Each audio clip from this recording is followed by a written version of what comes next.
Hello everyone! Magandang araw! Kamusta po kayong lahat? Sana po ay nasa mabuti po kayong kalagayan. At para sa mga hindi pa nakasubscribe sa ating channel, makasubscribe po ang ating channel.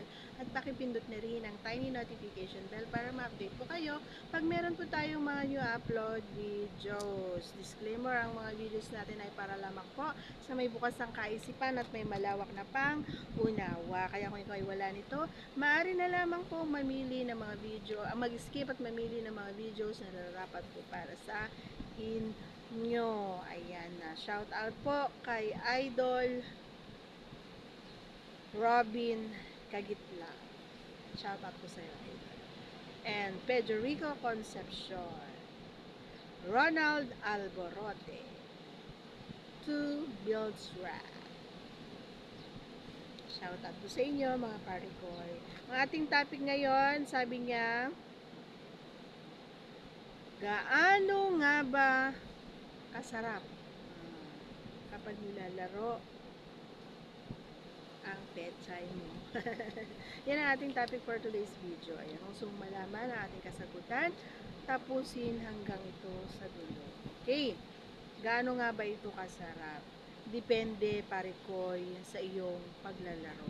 Kasi minsan may mga kalalakihan na kapag naglalaro ay may halong gigil. Kapag may halong gigil, masakit. Mayroon naman na kapag may mga lalaki naman na nilalaro ito para mabasa. Ayan, kasi dry, o 'di ba? Yon yung may mga lalaki naman na kapag nilalaro ito ay doon nila doon nila sinasabi na gusto kitang ang tawag dito matikman o gusto kong matusok si Pechay. Yun yung mga paraan ng mga kalalakihan ng mga idol. Pero para sa babae, syempre depende kung paano mo ito laruin. Depende kung saan mo siya banda lalaruin. Para mapasarap, ayan, idol, para mapasarap at ito, tuturuan kita. Kasi may mga babae idol, no, ito na naman mga pare ko, may mga babae na ayaw ipalaro ang kanilang mga petsa. Hindi pare-parehas ang mga babae. Pero may mga babae na gustong-gusto ring ipalaro. Palaro muna bago tusukin. Parang ako minsan, hindi lang minsan, mostly all the time.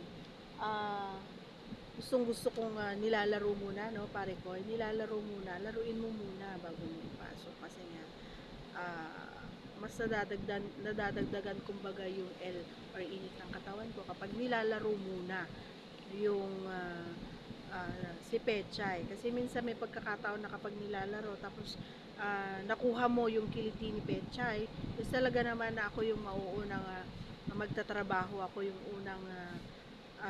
unang babayo, ako yung unang kakain, ako yung unang magtatrabaho. Pasasayahin muna bago ikaw, ganyan. Ganyan yung mangyayari kapag ako yung paano nga ba ito pasarapin? Syempre, uunahin mo muna yung pinakataas. Ayun, idol. Unahin mo muna laruin yung sinasabi natin na tingkilo di kayo yung manini, marikoy. Doon ka muna, medyo dahan-dahan lang ang paglalaro, idol. Huwag mong idiinan, huwag mong pisilin. Alam mo yun, may mga ganun sa sobrang, huwag mong kurutin, may mga ganun minsan sobrang gigil nila, no?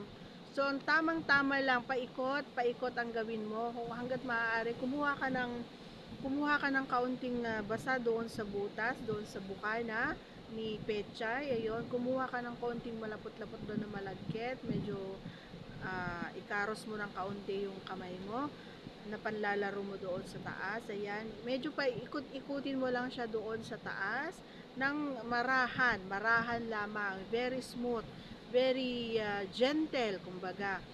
Yung mararamdaman mo na napapaiktad-iktad na si Maricoy na sobrang sarap ng ginagawa mo. Ayan, tagalan mo doon. Importante tagalan. Huwag mong bibilisan yung paglalaro doon na paikot lang, idol.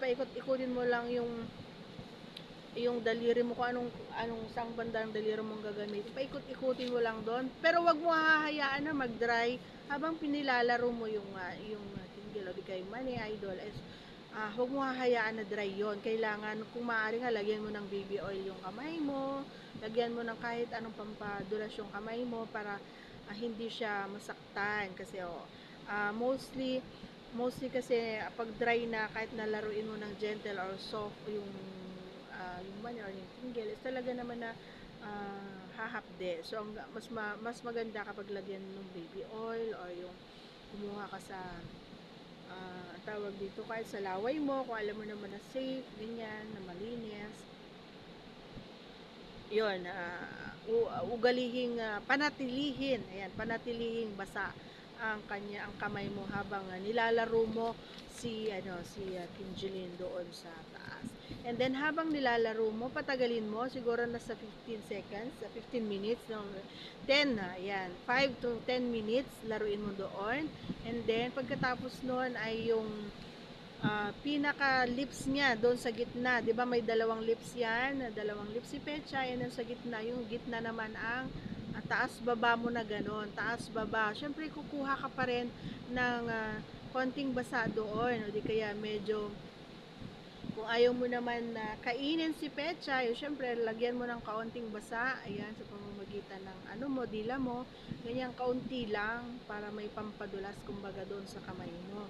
Ayan, medyo tagalan mo rin ng kaunti, pero idire-diretso mo hanggang sa taas, pare ko, hanggang sa taas para may dagdag kiliti pa rin. Kasi doon sa parte ng pechay ng babae, pare ko, yung pinaka best part doon is hindi yung butas, kumbaga, no, ang pinaka best na talagang may kiliti kami is yung doon sa may tinggil, sa may mani. So doon ka mag-focus. Kaya kapag tinataas baba mo doon sa may gitna ni pechay is hanggang taas mo, ayan, hanggang taas mong hagudin. And then kapag natapos ka na sa gitna, doon ka naman sa may butas.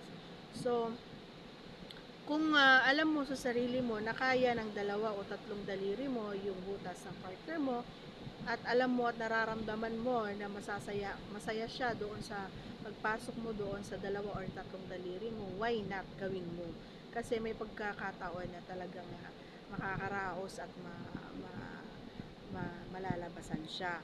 So, ganon na kasarap or ka-enjoy pag ganon ang paglalaro mo doon sa pechay or sa bilat ng partner mo. Kasi hindi ang tawag dito, yan yung unang-unang prospect kumbaga ng mga kalalakihan, at saka lalong-lalo na sa mga kababaihan. Yan yung unang-unang way nila para maiparamdam para maiparamdam sa lalaki. Ayan. Kasi ako kapag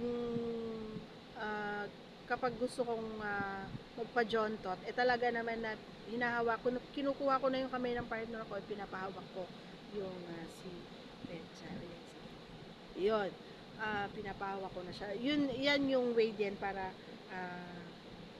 kahit di ka magsabi na sige na mag-ano tayo, kasi nakakaya kasi minsan nakakayang sabihin. So minsan yan yung way ko para sabihin sa partner ko kapag pinalaro ko na si Peche sa kanya, alam niya na gusto kong so yan, so yun ang ating kasagutan na idol. Sana nagustuhan mo. Muli, God bless everyone. See you on our next vlog. Bye bye.